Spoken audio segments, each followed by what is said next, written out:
जो मैंने नहीं देखा, जिसका मैंने नाम नहीं सुना। है एक भगत, आधी रात का समय, माँ ने अपने सींग पे सवारी की, चल पड़ी जी आगे आगे। इसी जगह पे वो मेरा भगत रहता है। इस जंगल में जाओ और उसे कहो जाके, तुझे माँ ने बुलाया है। बोलो, तुझे माँ ने बुलाया है। आप भक्तों को किसने बुलाया है? माँ ने ही बुलाया है। लो जी, आप भक्तों को भी माँ ने बुलाया है। उस भक्त का नाम क्या है? माँ। जात क्या है उस भक्त की? माँ कहने लगी, नाम का ध्यानो जात का बढ़िया, और तन पे होंगे लाल वस्त्र, होठों पे होगा इस माँ का नाम। जाके लंगरवीर ने क्या देखा? एक तरफ एक गवाला, हाथ में नंगी तलवार, तन पे लाल वस्त्र, होठों से कुछ माँ का नाम जब रहा है। लंगरवीर ने सोचा हो ना हो माँ का भक्त यही है। जाके कहा, जय माता दी। आगे से आवाज आई, जय माता दी। भाई तेरा नाम क्या है, तेरी जात क्या है? आगे से आवाज आई, भाई मेरा नाम ध्यानो है, मेरी मैं जात का बढ़िया हूं। अगर हकीकत में तू ध्यानो है, जात का बढ़िया है, तो बड़ी किस्मत वाला है। क्यों? अरे कोट कांगड़ा से चल के इस जंगल में स्वयं तुझे माँ दर्शन देने के लिए, चल जाके माँ के दर्शन कर दे। ध्यानो हाथ जोड़ करने लगा लंगरवीर, मेरे पास क्या है माँ को देने के लिए, जो आज इस जंगल में मुझे माँ दर्शन देने के लिए आई है? कह दो जय माता। भक्तों, लंगरवीर ने विश्वास दिला दिया और ध्यानु दौड़ पड़ा। जिस जगह पे माँ आसन पर विश्राम कर रही थी, वहीं जाके क्या देखा? आसन वहीं पे लगा हुआ है और माँ वहां पे नहीं है। ध्यानु कहने लगा लंगरवीर, क्यों मेरे साथ? आज मैं तुझसे कोई न कोई अपने नाम की भेंट लेके जाऊं। क्या लेके जाऊंगी? माँ, ऐसे समय पे आपने मुझसे भेंट मांगी, मेरे पास चढ़ाने के लिए तो आपके चरणों में फूल भी नहीं है। कह दो जय माता दी। ध्यानु सोचने लगा, अगर माँ ने मुझसे कुछ मांगा, इसका कोई राज है, इसकी कोई वजह है। लेकिन माँ को मैं निराश नहीं करूंगा। माँ के चरणों में ऐसी भेंट चढ़ा दूं, आज से पहले ना किसी भक्त ने चढ़ाई होगी, ना कोई भक्त चढ़ाएगा। उसी समय ध्यानु के हाथ में नंगी तलवार, उस तलवार को थोड़ी सी हरकत दी और अपना शीश काट दिया। शीश जाके लगा माँ के आसन पर, धड़ बड़ी तड़फ रही है। और पास में खड़ा कौन देख रहा था? लंगरवीर। कौन देख रहा था? लंगरवीर बालाजी महाराज। वो सोचने लगा, जो ये माँ ने लीला रचाई है ना, मेरे मन का कार दूर करने के लिए लीला रचाई है। माँ, इस भगत का कसूर नहीं है, कसूर तो मेरा है, जिसने आपकी भक्ति का अहंकार कर लिया। इस भगत का कोई कसूर नहीं, इस भगत को जीवित करो। उसी समय माँ ने गंगा जल का छींटा दिया और ध्यानु का शीश धड़ से जोड़ दिया। कह दो जय माता। तूने गंगा जल का छींटा दे के इसका शीश जोड़ दिया। आने वाला समय कलयुग आएगा। अब कौन सा समय आ रहा है जी? कौन सा समय आ रहा है? कलयुग, घोर कलयुग। किसी भगत से चिकली उंगली का नाम भेंट चढ़ास को। वैष्णो देवी कौन कौन गई है जी? हाथ उठा जो वैष्णो देवी गए। कोट कांगड़ा, कोट कांगड़ा जो नहीं गए उनके लिए बताता हूं मैं। वहां कोई ये बड़ी बड़ी मूर्तें नहीं है, बड़ी बड़ी तस्वीरें नहीं है। वहां क्या है? 3 पिंडियां। क्या है? 3 पिंडियां, माँ सरस्वती, माँ लक्ष्मी और माँ काली। और यही नारियल की भेंट चढ़ती है। वहां जब दर्शन करके वापस आते हैं ना, यही नारियल जो आप चढ़ा के जाते हैं, वो यही नारियल आपकी झोली में वापस डाल देते हैं, ताकि आप घर आने के बाद इसे फोड़ के, छील के परिवार में बांट के खा सको। और उस समय माँ ने वरदान दिया कि ध्यानो, आज के बाद कलयुग के अंदर मेरे घर घर जागरण होंगे, मेरे घर घर जागरण होंगे। और जिस जागरण में ये तेरे नाम की छोटी सी नारियल की भेंट नहीं चढ़ाई जाएगी, ये तेरे नाम की छोटी सी कहानी नहीं सुनाई जाएगी भक्तों को, वो जागरण कभी सफल नहीं होगी। क्या जय माता। जब भी कहीं जागरण में जाओ, कथा सुनो, ये कच्चा नारियल जरूर लेके जाया करो जी, बड़ा पुण्य मिलता है नारियल चढ़ाने से। हाँ जाओ। अब पान सुपारी धजन रिएला, बचड़े ने शीश चढ़ाया शेरा वाली। पांव पलटे माने शीश को मिलाया, धड़ से लगाया जय जयकार शेरा वाली। हो रैया जय जयकार शेरा वाली। आओ जी, करके आओ। जल्दी जल्दी आओ जी।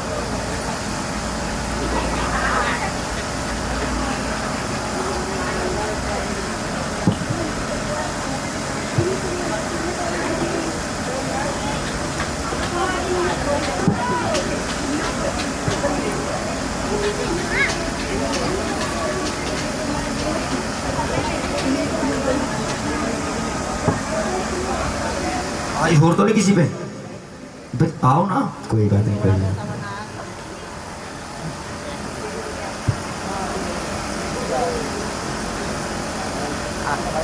भगवान खुश रखे।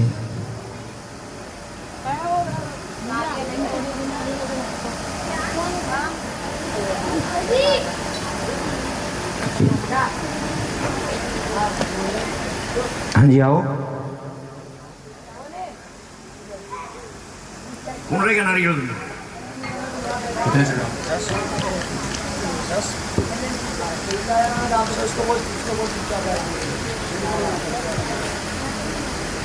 उसको वो शांत हो जाए। दिन था, तारा ने उस व्रत को रखा। खेल कूद के रुकमन आई, तारा कहने लगी आज निर्जला एकादशी है, मैंने इस व्रत को रखा है, तू भी इस व्रत को रख। रुकमन कहने लगी बहना मैं जानती हूँ बड़ा कठिन व्रत है, कोई रखती है निर्जला एकादशी का व्रत? जेठ के महीने में आता है, साल में एक बार। मेरा छुट्टी का दिन था, रुकमन बाजार जाने लगी। तारा ने आवाज लगाई लो थोड़े पैसे लेते जाते से मैंने पैसों के फल ले आना। लेकिन रुकमन जब घर वापस आई पैसे ले रही थी तो फल लाना भूल गई। रास्ते में एक हलवाई पकोड़े बना रहा था, उन पैसों के पकोड़े ले ली के जय माता की। और घर आ गई, तारा की नजर पड़ी, रुकमन तू बाजार से आ गई? हाँ बहना, मैंने तुझे पैसे दिए थे फल लाने के लिए, फल लेके आई? नहीं बहना फल तो नहीं लेके आई, रास्ते में हलवाई पकोड़े बना रहा था, मैंने तो उन पैसों के पकोड़े ले लिए और खा के देख कितने स्वादिष्ट है। जब तारा ने उसके हाथ से पकोड़े लिए, खोल के देखे पकोड़े मांस के थे। तारा गुस्से में हो गई, सत्य नसणिए नीचणिए, आज के दिन चावल कच्चे चावल को हाथ नहीं लगाते और तूने माँ चुलियाप तो पापण थी और साथ में मेरे को भी पापण बना दिया। कादसी वाले दिन क्या नहीं बनाना चाहिए जी घर में? चावल। कादसी के दिन चावल हमने ऐसा बना दिया, क्या तो जय माता। अपनी छोटी बहन को शराब दे दिया। रुकमन कहने लगी कुछ नहीं समझ में आ रहा, कहने लगी एक तो गलती करके आई, आगे से मेरे सामने कैसी की तेरी जुबान चला रही है, जब हमेशा के लिए तेरी जुबान भी बंद हो जाए और तो छिपकली की में चली जाए। कह दो जय माता। भक्तों अपनी छोटी बहन को छिपकली का श्राप दे दिया। रुकमन रो पड़ी कि बहना ये तो होटल है, मैं छिपकली की में जाऊंगी, लेकिन तू इस माँ की भक्तनी है, माँ की पूजा पाठ करती है, माँ के व्रत रखती है, इस माँ से ये पूछ पांडव मेरे नाम का यज्ञ करेंगे, उस यज्ञ के अंदर जिस चीज का भी प्रसाद बनेगा उस प्रसाद के अंदर तेरी छोटी बहन को अपनी जान देनी होगी। कह तो जय माता की, एक बार फिर कह तो जय माता की। भक्तों समय बीतता गया, माँ को याद था कि मैं दोनों बहनों का एक बार फिर मिलन कराऊंगी। देवताओं को बुलावा दे दिया, भंडारा किया, बार भक्तजन प्रसाद बना रहे हैं और अंदर पांडव क्या कर रहे हैं? कीर्तन। क्या कर रहे हैं? कीर्तन। पीछे वाले की तो जहरीली आवाज है, सच्चे दरबार की। हाँ भक्तों उसने अपने पंजों में से खीर के कढ़ाई के अंदर सांप को छोड़ दिया, लेकिन उसे कौन देख रहा था? वो छिपकली। कौन थी वो? रुकमन, तारा की छोटी बहन। वो मन ही मन में सोच रही है इस पापी ने तो इतना बड़ा पाप कर दिया, लेकिन इससे ज्यादा पापन मैं हूं। क्यों? क्योंकि वो देख रही है आजकल बुरे कर्म करने वाला बुराई नहीं लेता, बुराई कौन लेता है? जो बुरे कर्म करते हुए देख रहा है। क्या जय माता की। उसके मन में एक भाव आया, अगर इन भक्तों की जान बच जाए और मेरी जान चली जाए तो मेरा अगला जन्म कोई अच्छा हो जाएगा। अगर मैं इस खीर के कढ़ाई में छलांग लगाऊंगी, मरने के बाद ऊपर तैरूंगी, मेरे अंदर। उसने जी खीर के कढ़ाई में छलांग लगाई, मरने के बाद ऊपर तैरने लगी। भक्तजन प्रसाद लेने के लिए आए और भक्तों ने क्या देखा? अरे सत्यानाशनी है, इतनी मेहनत से प्रसाद बनाया और तूने इसका जहर बना दिया, अब क्या होगा? उसको श्राप दे दिया, तूने जैसी करनी की ऐसी ही करनी भरेगी तू। जा तू कहीं भीलों के घर में जन्म होगा, क्योंकि भील जाति कैसी है जी, जहां मांस मिट्टी का काम होता है, खेतों में फिरते हैं और जोंगड़े लियो, कोई बिल दिख जाता उसमें गो मारने का कार्य करते हैं। भील जाती कैसी होती है, कह तो जय माता की। लेकिन अंदर गए, पांडवों से कहने लगे भाई प्रसाद दोबारा बनाना पड़ेगा। क्यों?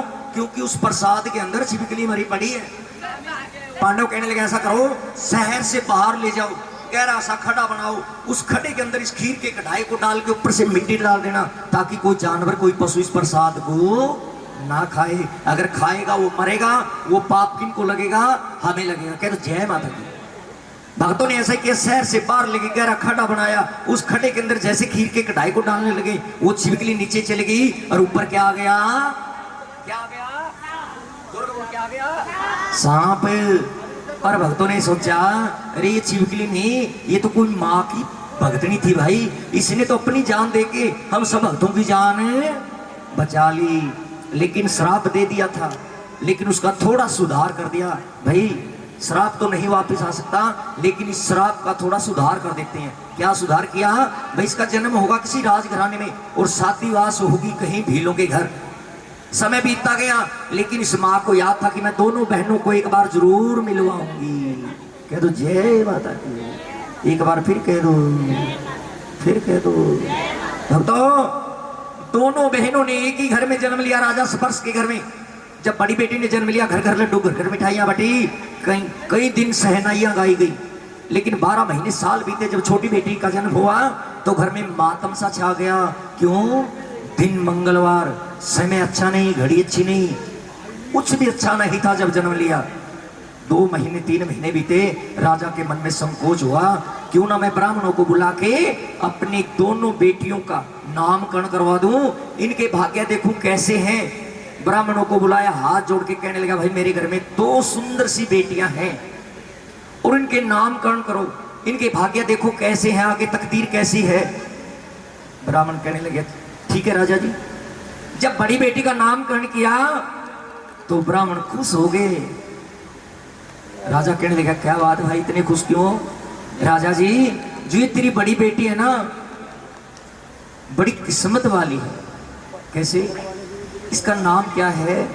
जब नामकरण किया ब्राह्मण फिर खुश हो गए। राजा जब तक सूरज चांद रहेगा तेरी बड़ी बेटी तारा का नाम रहेगा। ये जागरण होते हैं ना जो, ये तारा के नाम से चले हुए हैं जागरण।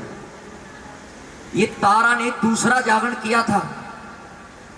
सबसे पहले जागरण कहां हुआ था, किसने किया? तो ब्राह्मणों ने दांतों के नीचे उंगली चबाना शुरू कर दी। राजा परेशान हो गया। क्या बात?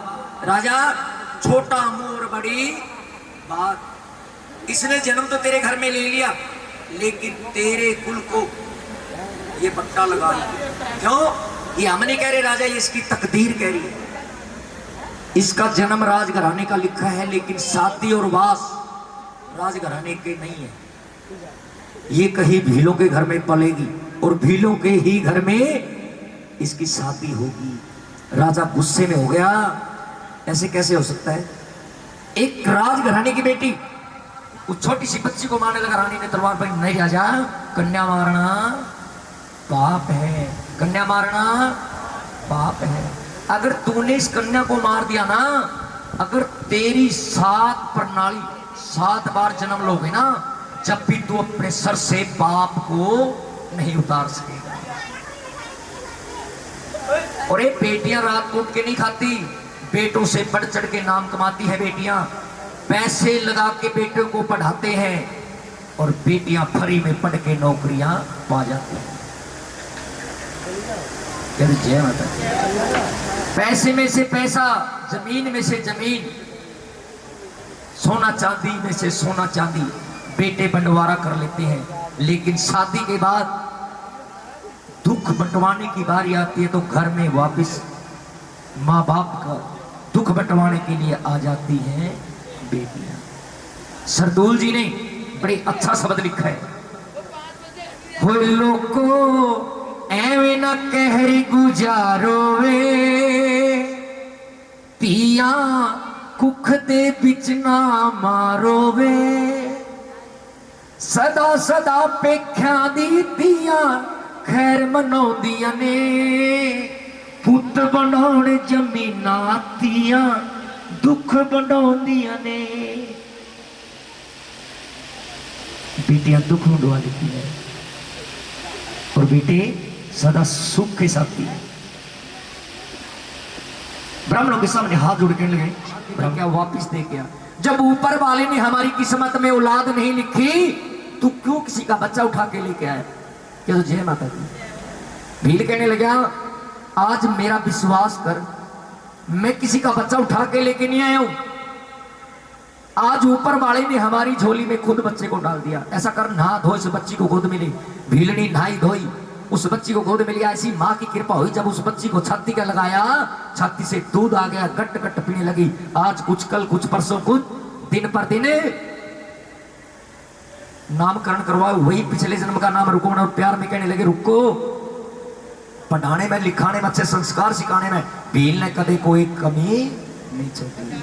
और दिन पर दिन बेटी बड़े के महलों में भीलनी झाड़ू पोछा काम करती है। उसके घर में एक ही लड़का बड़ा सुंदर है, बड़ा सुशील है। अगर मेरी बेटी के लिए वो घर वो भर मिल जाए तो मेरी बेटी सदा सुखी रहेगी। क्या तो जय माता की। अगले ही दिन राजा हरिचंद के महलों में गया, भीलनी से बात की, घर देखा वर देखा और अपनी बेटी रुक्मण का रिश्ता पक्का कर दिया। क्या तो जय माता की। और रुक्मण को पता चला कि मेरे पापा ने मेरा रिश्ता पक्का कर दिया। लेकिन रिश्ता तो कर दिया, जब मेरे पापा बाहर से काम काज करके आते हैं, जब तक मैं उसकी आंखों के सामने नहीं आती तो मेरे पापा कभी पानी का गिलास से हाथ में चावल लिए जब बाबुल का दहलीज पार करने लगी, अपने सर के ऊपर को चावल अपने आंगन में फेंक गई। क्यों फेंक के आती है जी बेटियां अपने आंगन में चावल? बताओ है जी। ओहो, एक बार भक्तनी के लिए ताड़ियां बजाओ जी, एक बार जोर के बजाओ। आप क्यों रो रहे हो जी? हैं? कथा तो ऐसी लगा जी, ये पार्टी ऐसी है। मैं तो सोचू था आपका कट्टर दिल होगा।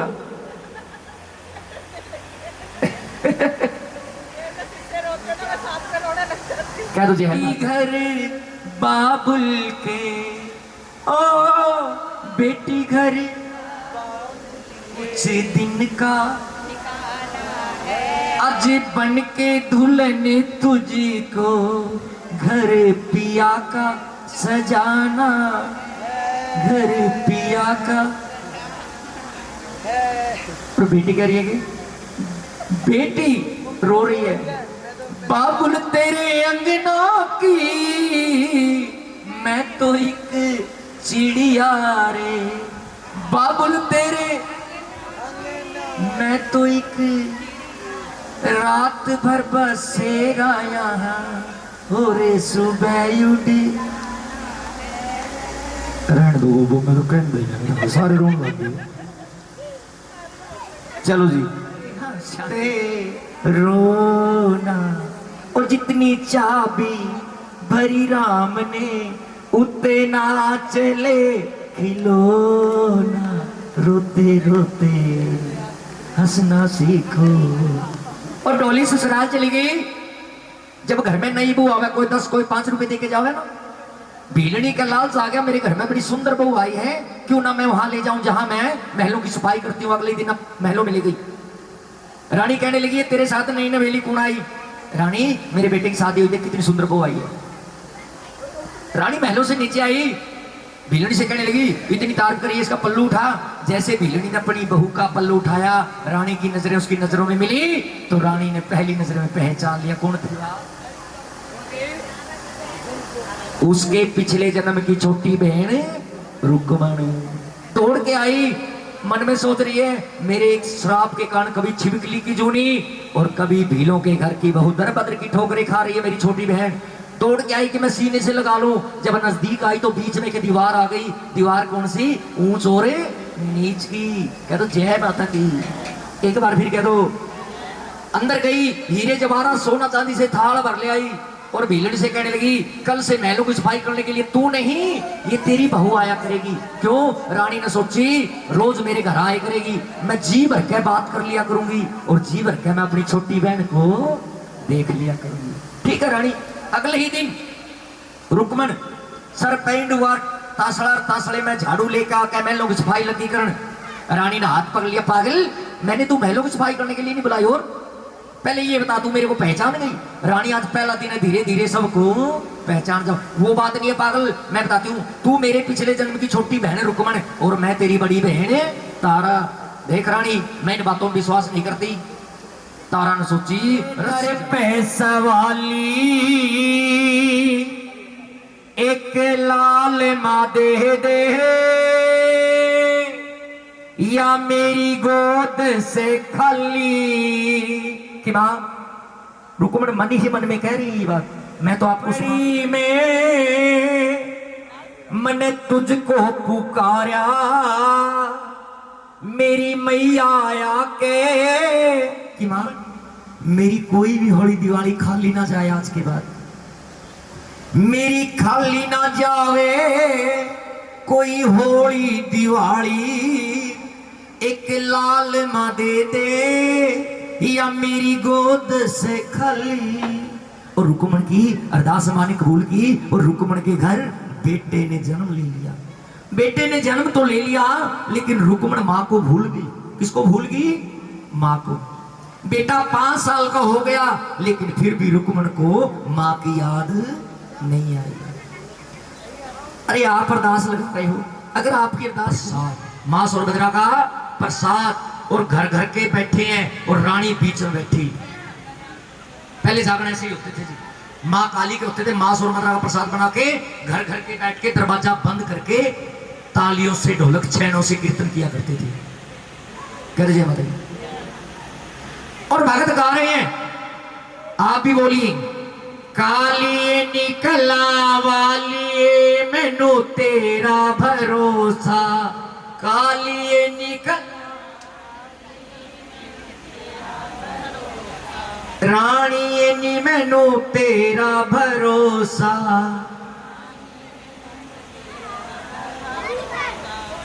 रानी देख रही है टाइम काफी हो गया, मैं राजा को सोते हुए छोड़ के आई हूं, और जल्दी से माँ को भोग लगाओ, जल्दी से माँ को। माँ सोनभद्रा का प्रसाद और भक्तों ने माँ काली को भोग लगाया। कह तो जय माता की, एक बार फिर कह तो जय माता की। प्रसाद सबको मिलेगा जी, सबको मिलेगा, किसी को निराश नहीं लुटाएगी माँ ये। हाँ। कह रहे रानी से, नहीं रानी ये प्रसाद हम नहीं, पहले आप खाओगे। क्यों? क्योंकि हम जानते हैं मांस का प्रसाद है भीलों के घर का, और तू इसको बाहर जाके नाली में फेंक देगी। रानी कहने लगी, नहीं नहीं फेंकूंगी। हमें क्या विश्वास होगा रानी? अरे भक्तों मैं एक पतिव्रता नारी हूं, मैं एक पतिव्रता, मैं एक पतिव्रता क्या है? पहले मैं अपने पति को खिलाती हूँ और बाद में मैं खुद खाती हूँ। खाया कभी? पहला पति ने खुआया। क्यों झूठ बोल रहे? क्या तो जय माता। एक बार फिर कहता, मैं नहा रही थी ना बाथरूम के अंदर, वो बिंदी दरवाजे के पीछे छिपी रहेगी। क्या तो जय माता की। तो भक्तों हाँ जी प्रसाद खाओ थोड़ा।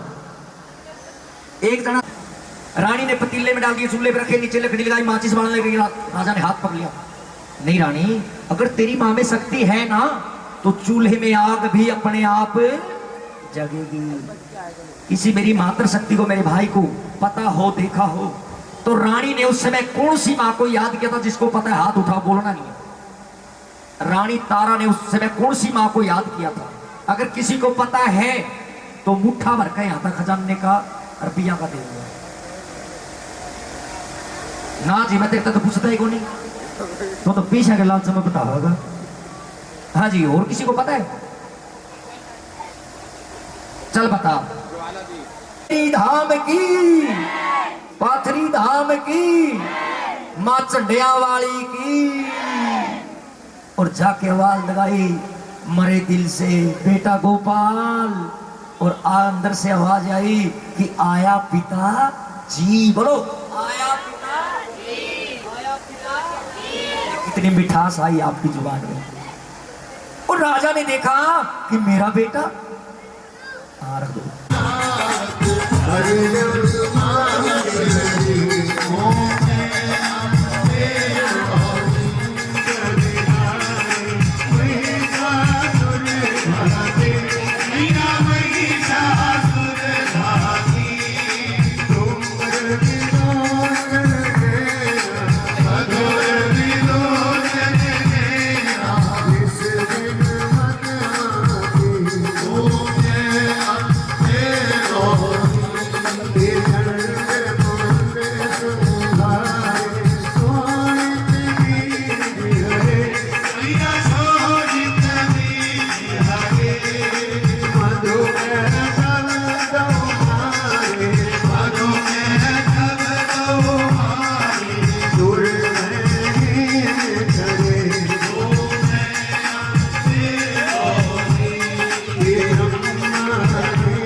अपने विभान वाली माता तेरी सदा जय कराम झंडे वाली गिदा भूल सके दरबार की जय कराम वैष्णो रण गिदा भूल सके दरबार की बोलिए धर्म की जय हो धर्म की जय हो अधर्म का नाश हो प्राणियों में सद्भावना हो विश्व का कल्याण हो भारत का कल्याण हो हर हर महादेव जो बोले सो निर्भय वो सनातन ਉੱਚੇ ਦੇਸ਼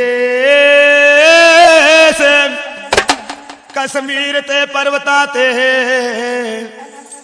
ਕਿੱਥੇ ਸੀ ਸ਼ੇਰਾਂ ਵਾਲੀ ਮਕਾਮ ਤੇਰਾ